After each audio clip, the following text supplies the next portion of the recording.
Hello Pisces, Sun, Moon, Rising, and Venus signs. Kamusta po kayong lahat? Sana po ay nasa mabuti kayong kalagayan. Welcome back po sa ating channel. And kung bago po kayo rito, welcome na welcome din po kayo. And thank you po sa inyong pagbisita. I truly appreciate it. God bless you all, Pisces.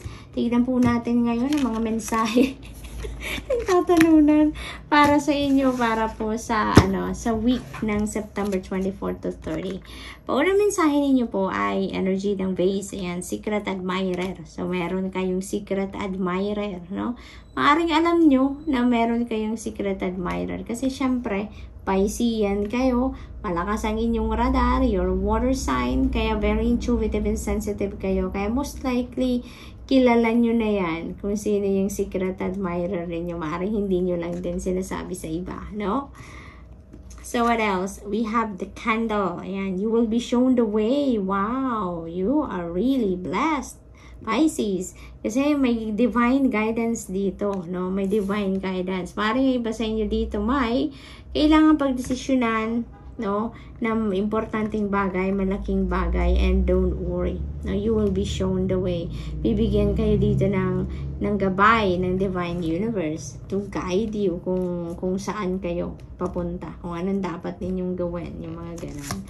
We also have the tortoise. Ayan, slowly but surely getting ahead. Ayan, sigurista kayo ngayon, Pisces. Yung parang kung ano man ang gagawin ninyo dito, ano man ang endeavor, no, na sisimulan ninyo dito, kalkulado ninyo ang bawat galaw ninyo. Every step of the way, yung parang ganon, kalkulado ninyo. So that's really a good strategy din, di ba? Na hindi kayo magmamadali, no? Talagang maingat kayo sa paggalaw, maingat kayo sa mga bagay, sa mga steps na gagawin ninyo dito, no?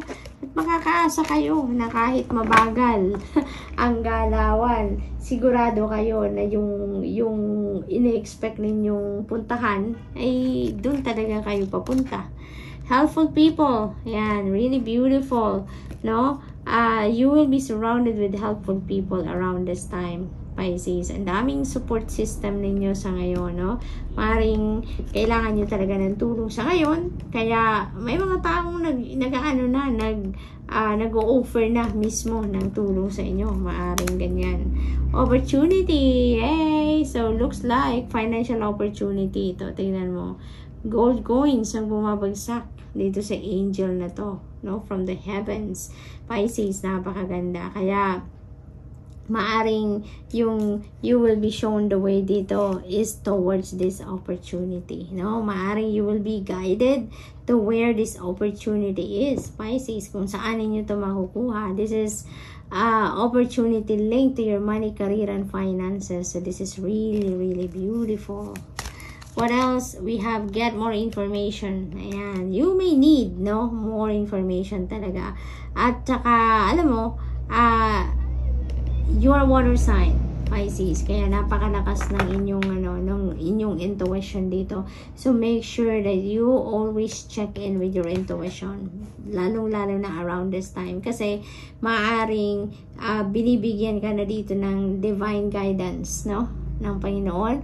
Binibigyan ka dito ng mga, or sinesendan ka ng mga intuitive messages dito to lead you to the path na kung saan doon mo mahahanap yung opportunity na to, no? So, yun ang akin napipick up dyan. So, what else for Pisces? Yun yan. Ayan. Parang pag-aasawa, no? Ang napipick up ko dito. Maaring ang iba sa inyo ay ikakasal na, maaring mag-aasawa, maaring may engagement dito din na magaganap for some of you.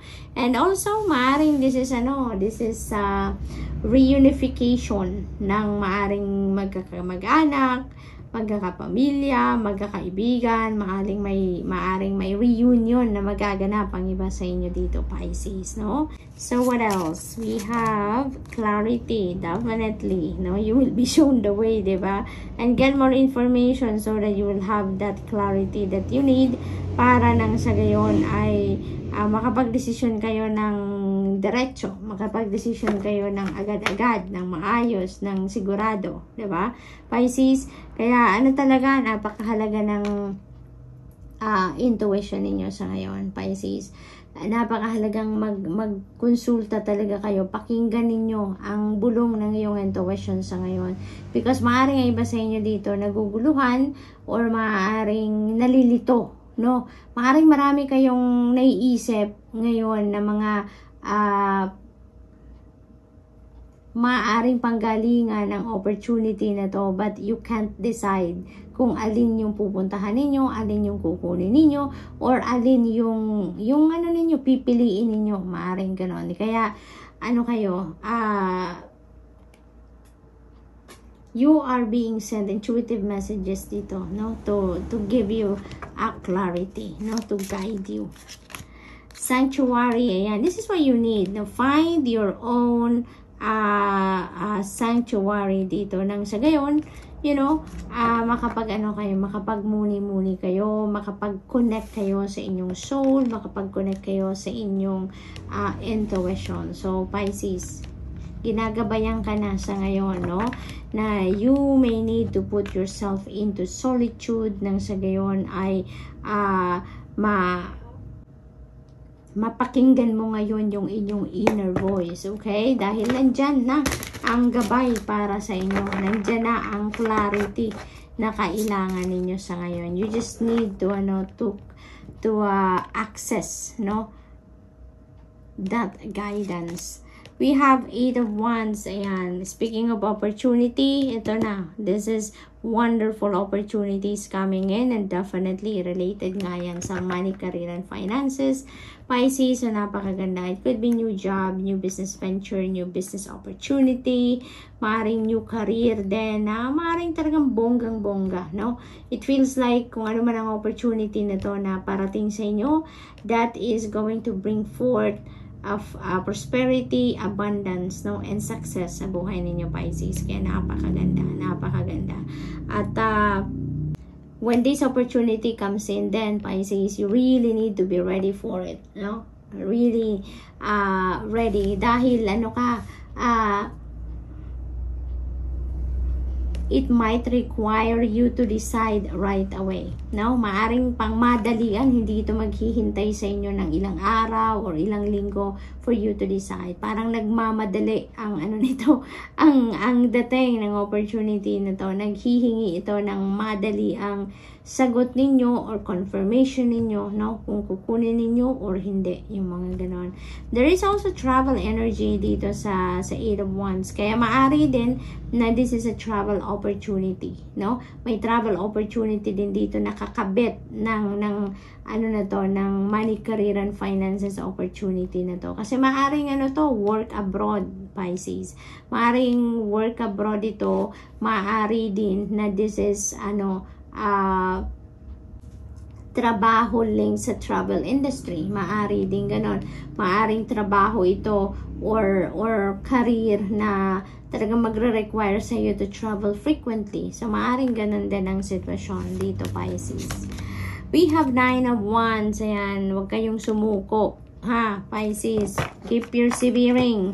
Huwag kayong sumuko. Maaring ang iba sa inyo dito siguro alam mo yun, dahil sa confusion siguro na nararamdaman ninyo, parang naiinis kayo, no? Parang ganon na, parang sasabihin ninyo na hindi ko naman alam kung alin na mas maganda para sa akin or whatsoever, you know, for some reason, maring naiinis ang iba sa inyo dito, nabuboard na siguro kayo. So, yun, wag kayong sumuko, no? Wag kayong sumuko. Maaring yung opportunity na to, matagal nyo na tong hinihintay, ang pagkakataon nito, now that it is here, ay nako, ngayon pa ba kayo susuko? Ngayon pa ba kayo hihindi? Ngayon pa ba kayo aayaw? Diba? Kaya, konting tiyaga na lang, Pisces. Makukuha mo din kung ano man yung gusto mo dito. Kaya, just continue to persevere. Magsikap ka pa. Magtiyaga ka pa. Dahil, di ba nga may kasabihan na pag may tiyaga, may nilaga. Diba? So, yung nilaga na yan, malapit mo nang makuha yan. Kaya, tiyaga pa ng konti. One last push na lang, no? And you'd be able to get what you want dito, no? We have 2 of Wands. Ayan, planning. planning stage, planning, tawag dito, nasa strategizing stage ang iba sa inyo dito, Pisces. And you know what? This is really beautiful kasi yung plano ninyo feels like divinely guided kayo habang nagpaplano kayo. Kaya ang lagay dito, hawak din niya yung mundo, di ba? So, yung parang ang dating dito is the world is your oyster, Pisces. Nagpaplano pa lang kayo ngayon, may mga ideas pa lang na dumadating sa isip ninyo ngayon, pero meron ng kasamang opportunities na lumalapit sa inyo, mayroon ng kumakatok. Kaya it feels like yung mga plans ninyo na pumapasok sa isip ninyo ngayon, yung mga ideas na yan, maaring that is being planted, no? Talaga sa isip at sa puso ninyo, at pinapadalahan na agad kayo ng support ng Divine Universe dito by sending you opportunities already or possibilities, no, to support your plans. Para pagdating ninyo dito sa 3 of Wands, implementation stage na kayo. Diba? Kapag tapos na ang plano ninyo, tapos na yung mga ideas ninyo, na-plansyan nyo na, nandyan na agad. No? Pag implement ninyo, agad-agad din, hindi na kayo maghihintay pa ng matagal na panahon because the opportunities are already there. Diba? So, good luck to that, Pisces, and that's all I have for you for the week. I hope nakatulong ang mga mensahe ito in some way. Thank you for watching. Love and light. Namaste.